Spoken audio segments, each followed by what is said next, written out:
Bismillah, alhamdulillah, wa salatu wa salam ala rasulullah. Assalamu alaikum wa rahmatullahi wa barakatuh. Today, inshallah, we're talking about the name of Allah, Al-Wasi', the vast.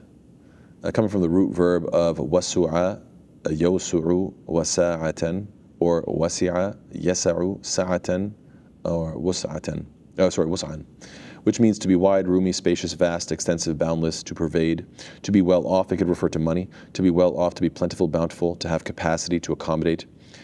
So that's the angle of, you could say, well, one of them is, you could say, directional, if you will, the concept of just wide in every direction. So it's from a spatial perspective. One is from a capacity, like wealth, like how much money you have. You're well off, you're plentiful, you're bountiful. You have lots of money, so you can do more with it. You can accommodate more people, etc. And it can also mean to comprehend, to embrace, and to encompass, meaning this is now from wide in terms of knowledge. You understand a lot. You have a wide scope of information and knowledge and so forth. So there's a few different ways that wasi'ah can be implied, and you see all three of them in the Quran, as we're going to talk about in a moment, inshallah. For example, when it comes to wealth, Allah Ta'ala says, لِيُنْفِقْ ذُو سَعَةٍ مِّن سَعَتِهِ. Let a man of wealth spend from his wealth. Now, I say the word wealth, but it's sa'a. Sa'a is from wasi'a or wasu'a. So it's coming from this root verb of wasi'a, means to be expansive, but being a person possessing expansion means what? Dhu sa'atin means a wealthy man. So you can see how it's very connected to either you have lots of wealth, or as Allah Ta'ala is going to demonstrate, it means lots of knowledge. And subhanAllah, throughout the Quran, you find these instances where Allah Ta'ala is actually saying, you think this person has value because they have extensive wealth, but their extensive knowledge is actually of a higher caliber. So we're going to be taking a look at that in detail, inshallah. Now, something I mentioned in a previous video, specifically on the name of Allah, Al-Muhit. It was interesting how Al-Muhit is mentioned, the word Muhit is mentioned 9 times, 8 of which are the names of Allah. Al-Muhit referring to Allah, 1 time referring to Judgment Day being Muhit, which means expansive. Now, Wasi' has a similar situation. Wasi', you find that also occurs, the word occurs 9 times in the Quran, 8 of which are referring to Allah. Same breakdown, and 1 time referring to His mercy. And Muhit and Wasi' both kind of mean the same thing, which is, you could say, both of them have the implication of being all-encompassing or the all-expansive, however you would like to translate it. But what's interesting is that since the 8 times Al-Muhit is mentioned as a name of Allah, it seems to have a negative connotation followed by Judgment Day, which is a very scary day. And then Al-Wasi' shows up in positive references, usually speaking about Allah Ta'ala in a positive way, and then therefore Wasi' also coming up referring to His mercy. Therefore, you kind of get the impression that Al-Muhit is almost like an expansive perimeter that is closing in on you, whereas Al-Wasi' is an expansive perimeter that just keeps on opening and expanding. And وَلِلَّهِ الْمَثَلُ الْأَعْلَى, of course, Allah Ta'ala is beyond any of these analogies, but it just seems to be that there's 2 ways something can be expansive. It's either closing in, sort of negative connotation, or expanding out, positive connotation. And the fact that they parallel each other in this way, I think is truly remarkable. Anyhow, what are the contexts in which you find these names of Allah, or this name of Allah, Al-Wasi' particularly? Well, when it comes to directionally, we find Allah Ta'ala says what? وَلِلَّهِ الْمَشْرِقُ وَالْمَغْرِبُ فَأَيْنَمَا تُوَلُّوا فَثَمَّ وَجْهُ اللَّهِ إِنَّ اللَّهَ وَاسِعٌ عَلِيمٌ. And to Allah belongs the east and the west. Obviously, these are directions. So wherever you might turn facing a direction, this is directional, there is the face of Allah, and indeed Allah is all-encompassing and all-knowing. So subhanAllah, this is not only the idea that, whichever direction you're turning in, you're still praising Allah Ta'ala, but yes, of course, Qibla is made to, not for the sake of, facing Allah in a literal sense, but in the sense of giving us all a common direction and unity. That's more for us. But at the end of the day, we know that Allah Ta'ala can hear us and help us and understands us no matter where we are and in every direction and every circumstance. And the fact that Allah Ta'ala owns the east and the west, this ayah reminds us that whenever one door closes, alhamdulillah, Allah Ta'ala will open up another door for you, because to Him belongs everything in the east and the west. Now, when it comes to the context revolving around money and knowledge, it's very interesting. You have the story of Talut. Allah Ta'ala talks about this king. Allah Ta'ala mentions, and their prophet said to them, indeed, Yes, Allah has sent, the Prophet said to Bani Israel, indeed Allah has sent to you Saul, or Talut, as a king. And they said, how can he have kingship over us while we are more worthy of kingship than him? How are you more worthy? And he has not been given any measure of wealth. Now we get it. We're more worthy. Why? Because we are richer than him. So they're thinking of being wasi'ah, wide and expansive in terms of money.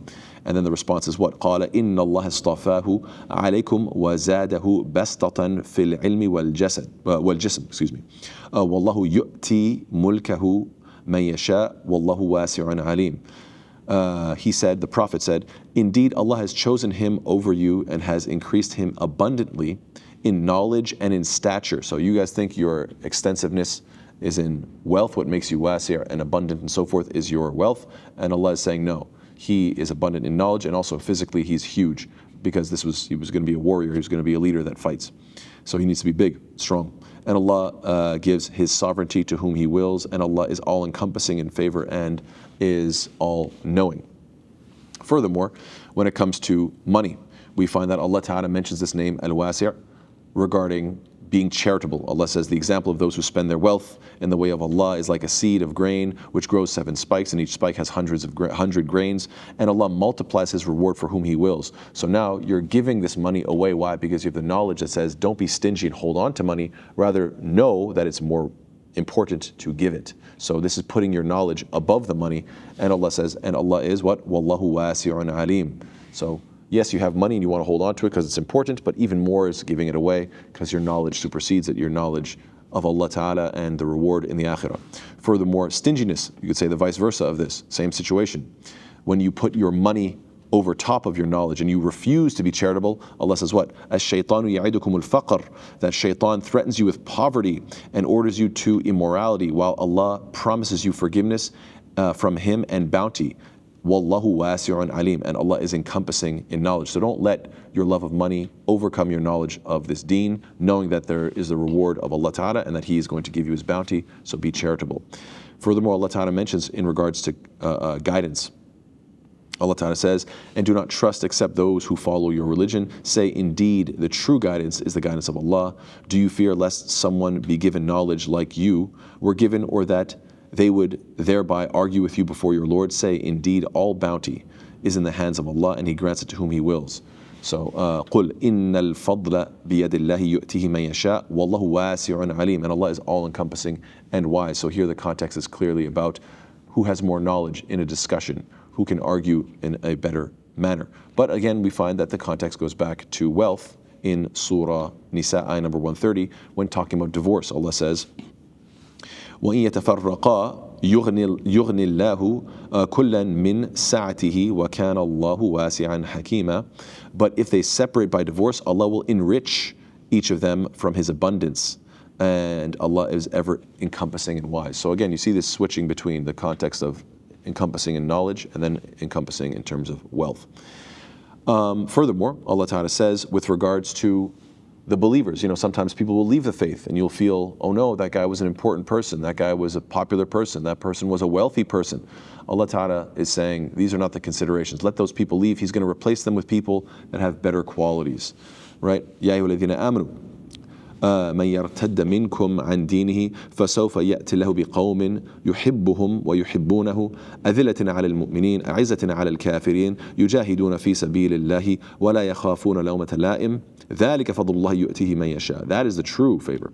والله واسع عليم. So Allah says, oh, you who have believed, whoever of you should revert from his religion, whoever of you is going to leave Islam, Allah will bring forth in place of them a people He will love, and who they will love Him, who are humble towards the believers, powerful against the disbelievers. They strive in the cause of Allah, and they do not fear the blame of the critic. That is the favor of Allah. Don't worry about people leaving. Oh, you're going down in number. Oh, we're losing people. I'm nervous. No, you're going to be replaced with even better people, and these are the qualities they have. That is the favor of Allah. He bestows it upon whom He wills, and Allah is all-encompassing and all-knowing.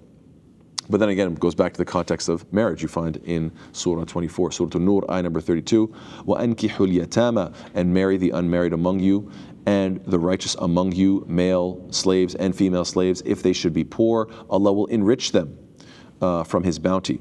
Allah says, "In yakunu fuqara yughnihim Allahu min fadlihi wallahu wasi'un alim."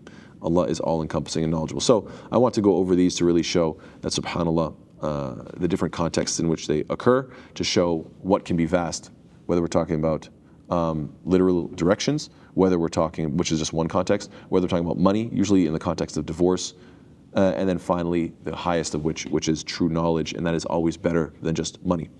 What else is vast? What else is wasi'? Allah Ta'ala is Al-Wasi', He is the most vast. But what else is vast? Well, we know that Allah says, وَسِعَ كُرْسِيهُ السَّمَاوَاتِ وَالْأَرْضِ. His kursi, His throne, extends over the heavens and the earth. So that's vast. What else is vast? Allah's knowledge. Allah says, وَسِعَ رَبُّنَا كُلَّ شَيْءٍ عِلْمًا. Our Lord has encompassed all things in knowledge.